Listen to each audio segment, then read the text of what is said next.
এই মুহূর্তের big breaking news, শুভেন্দুকে আটকাতে সন্দেশখালিতে পুলিশের তৎপরতা তুঙ্গে। শুভেন্দু অধিকারীর সফর ঘিরে কড়া নিরাপত্তা সন্দেশখালিতে।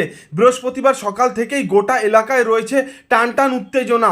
সরবেরিয়া ধামাখালি রোডে লস্কর পাড়ায় পুলিশের তরফে বাসের ব্যারিকেড করা হয়েছে, মোতায়েন করা হয়েছে বিশাল পুলিশ বাহিনী ও র্যাব।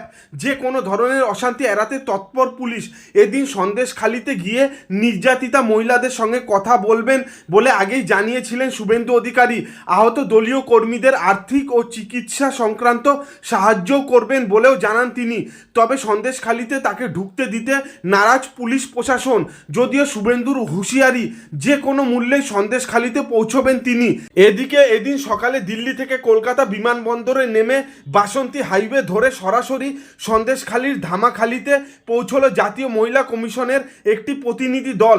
জাতীয় মহিলা কমিশনের এই তদন্তকারী প্রতিনিধি দলের সঙ্গে রয়েছেন ম্যাজিস্ট্রেট স্তরের 2 মহিলা আধিকারিক এবং একাধিক সরকারি আইনজীবী। ধামাখালি জেটি ঘাট পার হয়ে তারা যাবেন কাহারাপাড়া, দাসপাড়া, লস্করপাড়া অঞ্চলে।